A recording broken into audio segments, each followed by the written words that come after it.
नमस्कार आप सभी को। आज के दिन की शुरुआत हुई 4 बजे। तो सुबह मैंने अलार्म तो 3:30 का ही लगाया था, लेकिन मैं उठी 4 बजे, क्योंकि इसका एक रीज़न है। हुआ क्या कि कल मैंने बहुत अच्छा खाना बनाया था ना, तो खाना बचा हुआ था। तो सुबह मुझे नाश्ते में बहुत ज़्यादा कुछ बनाना ही नहीं था, तो हमने सोचा कि यार इतना खाना बचा हुआ है, अब इसे तो खाना पड़ेगा ना। तो हमने सुबह वो ही गर्म करके खा लिया था। तो इसीलिए मुझे बहुत ज़्यादा काम करना नहीं था, थोड़ा बहुत कुछ काम था। तो मैं 4 बजे उठी और फिर मैंने अपनी दैनिक क्रियाएं दोहराई और शाम को आकर मैंने पढ़ी श्रीमद् भागवत गीता। श्रीमद् भागवत गीता में मैंने आज पढ़ा 40वां श्लोक 3रे अध्याय का।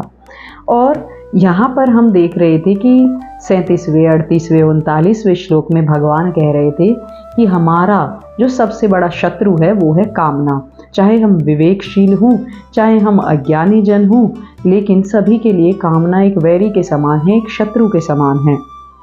और आपको एक फ़नी चीज़ बताती हूँ क्या हुई। जैसे ही आज मैंने देखा अपना यूट्यूब, अपनी जो वीडियो अपलोड की थी उस पर अभी शाम को ना सिर्फ 4 व्यू थे। तो मेरी ऐसे अंदर मन में हुआ कि यार कोई व्यू वगैरह तो आ नहीं रहे, पता नहीं मैं क्यों ही ये वीडियो अपलोड कर रही हूँ, व्यू तो आ नहीं रहे हैं ये। और फिर याद आया, अरे यार कामना कामना कामना के बारे में पढ़ रही है और हर रोज़ हर मिनट पे एक नई इच्छा बना लेती है। तो फिर मैंने सोचा आए व्यूज़ ना आए, मुझे तो पढ़ना है और रिकॉर्ड करना है, दैट्स इट। तो चलिए अब हम डिस्कस कर लेते हैं कि आज मैंने 40वें श्लोक में क्या पढ़ा। 38वें और 39वें श्लोक में देखा था कि कामना जो है वो हमारी सबसे बड़ी शत्रु है, क्योंकि जो कामना है ना वो हमारे विवेक को ढक देती है। और हमारे पास ज्ञान तो है, ये तो हमारे पास नॉलेज है पाप क्या है पुण्य क्या है, लेकिन फिर भी हम गलत काम कर बैठते हैं, क्योंकि हमारी जो कामनाएं हैं वो हमारे विवेक को ढक देती हैं। इसीलिए कामना बहुत बड़ा शत्रु है हमारा। तो अब ये वैरी है हमारा, तो इस वैरी को ख़त्म करने के लिए हमें ये तो जानना होगा ना भाई ये वैरी रहता कहाँ है। तो 40वें श्लोक में भगवान श्री कृष्ण हमें बताते हैं कि ये जो कामना रूपी शत्रु है ये कहाँ रहता है।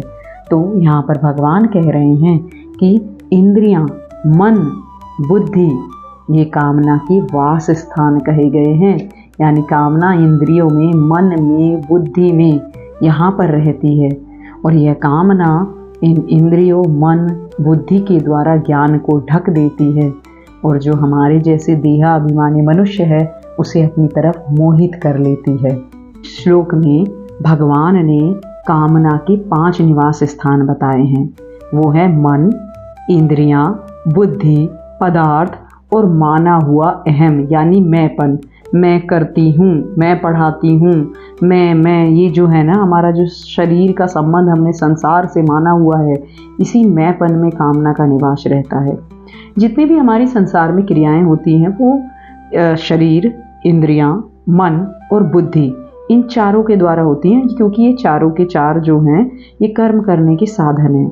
लेकिन जब तक इनमें काम रहता है, इनमें इच्छा रहती है, इनमें कुछ पाने की लालसा रहती है, तब तक हम परमार्थिक कर्म जो होते हैं, परमार्थिक कर्म नहीं कर पाते हैं और हम निष्काम नहीं हो पाते हैं। तो निष्काम होने के लिए हमें आसक्ति को छोड़ने के लिए हमें क्या होना पड़ेगा, इस काम को ख़त्म करना पड़ेगा अपने अंदर से, कि इस कामना के कारण ही हमसे पाप होते हैं।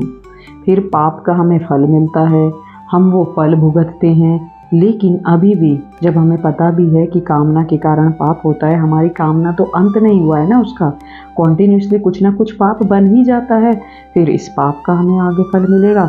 ऐसे नए नए पाप होते रहते हैं, नए नए कर्म बनते रहते हैं, नया नया फिर उसका भोग मिलेगा। तो अल्टीमेटली क्या पता चला कि भाई ये जो कामना है वही बांधने वाली है। महाभारत में भी कहा गया है कि जगत में कामना ही एकमात्र बंधन है, दूसरा कोई बंधन नहीं है।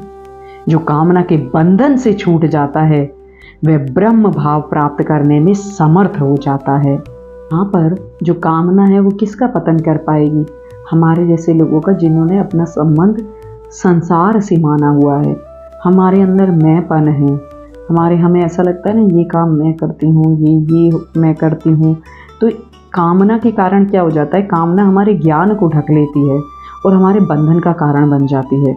लेकिन ऐसे विवेकशील पुरुष जिन्होंने अपना संबंध इस देह से माना ही नहीं है, उनको ये जो कर्म है ये बांधने वाले नहीं होते, क्योंकि उनमें वो राग ही नहीं है। ना ही उनको किसी चीज़ का राग है, ना ही किसी चीज़ से द्वेष है, ना ही उनके अंदर किसी चीज़ की कामना है। उनके जो कर्म हैं वो संसार को समर्पित हैं और संसार के हित में हैं।